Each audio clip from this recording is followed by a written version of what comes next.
¿Cómo están, estimados estudiantes? Un saludo desde acá, Stanford, Connecticut, Estados Unidos, a todos ustedes en las diferentes partes donde están sirviendo al Señor y donde están estudiando. Hemos terminado la primera semana de estudio, ha sido una aventura, me imagino, para algunos. Les felicito a aquellos que han cumplido con sus tareas y les animo a los que se están quedando un poquito que se nivelen. Y quería animarles también en cuanto a las participaciones en el foro.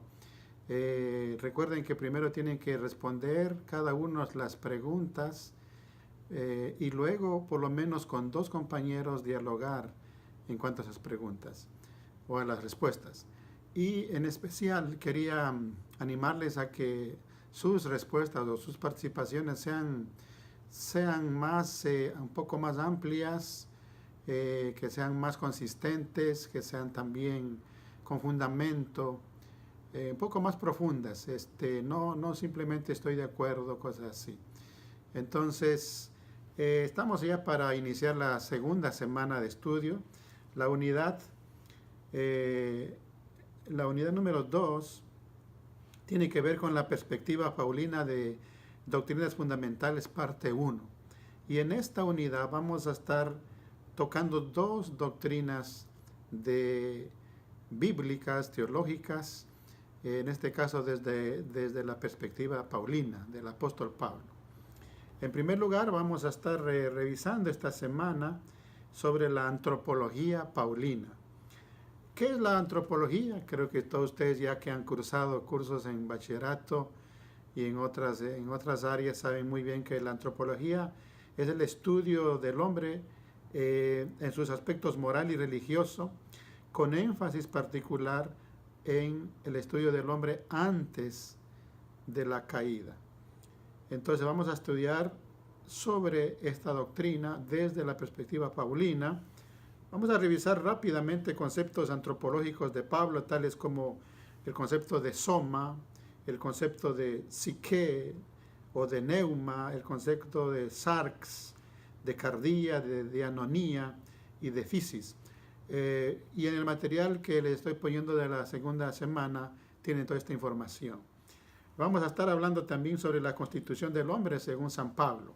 El debate de si el hombre es tripartito o tiene dos partes, dicótomo o tricótomo, y qué es lo que Pablo dice en cuanto a este aspecto y cómo deberíamos verlo desde la perspectiva paulina y bíblica a la vez.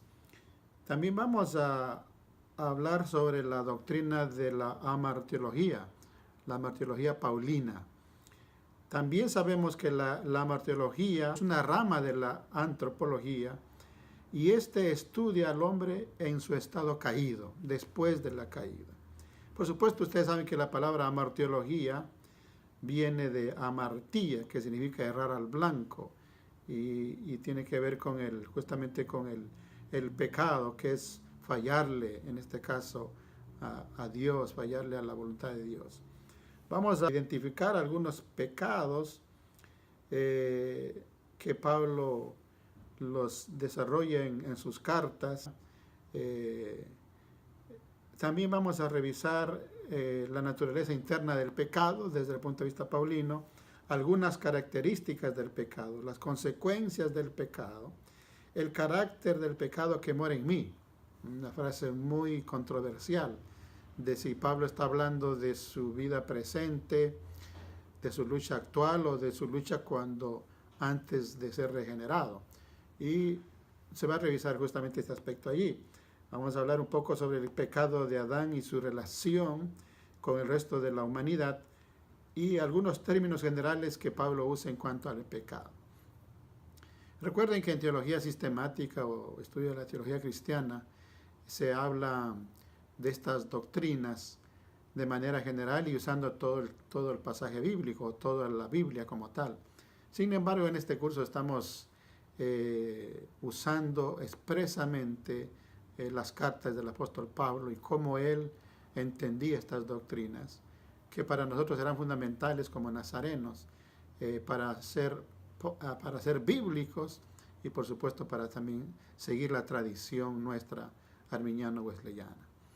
Otra vez, mis hermanos, les animo a seguir adelante, cumplan bien con sus tareas, participen de una manera más profunda en los foros y esperamos vernos la próxima semana para la siguiente unidad de estudio. Que Dios les bendiga.